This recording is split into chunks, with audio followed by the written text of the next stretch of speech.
Here now recognize the gentleman from Texas, Mr. Jackson. Thank you, Mr. Chairman, and thank you to our witnesses for being here today. General Brown, it's great to see you again, sir. Always enjoy having a Texan here in committee before us, especially one that's spent time out in West Texas. Secretary Austin and General Brown, would you both please answer the following questions as briefly as possible? From your perspective, what is the role of Special Operations Forces in the Department of Defense? Special Operations Forces are clearly a remarkable advantage for us, a remarkable asset. They add value in every endeavor, and you know, they're very difficult to train and equip in terms of the amount of time that it takes. And so, but having said that, they provide value in a number of ways, and so we treasure their contributions. In the interest of time, General Brown, you agree with that?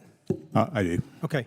When you think about a conflict in the Indo-Pacific, is there a unique role that Special Operations Forces might play there? You get both, either one of you, both of you. Yes, there is a unique role. Okay, thank you. I appreciate that. More broadly, are there still threats to American interest in the Middle East and Africa from our adversaries? Yes. Okay. If you certainly consider the transnational terrorist threat and adversary, certainly. Yes, sir. Okay, and is it fair to assume that Special Forces might be utilized to conduct operations in CENTCOM, AFRICOM, and INDOPACOM at some point in the near future? Yes. General, you agree? Yes, and I would say not only Special Operations Forces, but pretty much all of our joint force can be expected to be engaged in various forms, depending on what the threat or what the situation is. Thank you. Would you both agree that Special Operations Forces are a critical component of any of our plans in order to be successful against our adversaries, our prime adversaries in these areas? Yes, I would. Yeah, yes, they are, and one of several critical components. Thank you. Would you both say that generally the demand signal for Special Operations Forces is extremely high right now? It is high, and it's a small force, so it's a high demand, low density resource. Thank you. I mean, I would agree, but I would say the demand signal has changed because the environment's changed a bit, particularly in the. Okay. And do you both think that that our Special Operations Forces are more capable than their Chinese, Russian, or Iranian counterparts? I would tell you that our Special Operations Forces are the best in the world. Yes, sir. I agree. Same, General? All right. We agree. Do you believe that our Special Operations Forces provide our military with an advantage over our adversaries? They do. Certainly working in conjunction with conventional forces, they absolutely do. They do. Okay.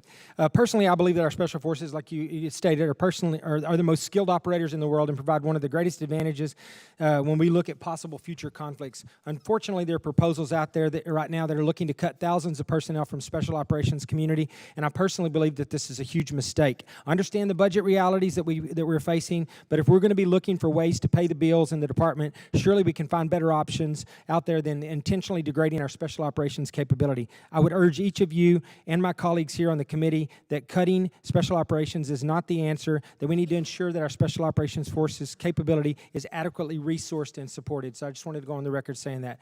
One more quick question. The Texas Panhandle is home to the Pantex plant in the United States, which is the only nuclear weapons assembly and disassembly facility. Most people don't know this, but the Department of Defense relies heavily on the National Nuclear Security Administration and the Department of Energy to provide the nuclear portion of our nuclear weapons. However, I'm constantly concerned that the administration does not share the urgency that each of us here in this room do with regards to nuclear modernization. At the Pantex plant, a Department of Energy facility where critical work is done to modernize the nuclear triad, there is currently work being done on the buildings that were built in the 1940s where the ceiling is literally crumbling. My concern on this is more with the National Nuclear Security Administration because of the Department of Defense has been firmly committed to nuclear modernization from everything I'm told and I've seen. But we need our entire national security apparatus to be on the same page and working together. To that point, this year, the National Security Administration requested $0 for 2 key mission-enabling construction projects at Pantex, including the new analytic gas lab to replace the current one that was built in 1945.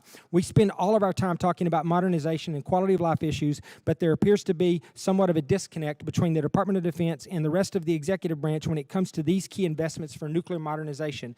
So I'm running out of time here. I just want to make sure that I got on the record saying that I hope that you guys can continue to support us and work with those other Gentleman's organizations. time's expired.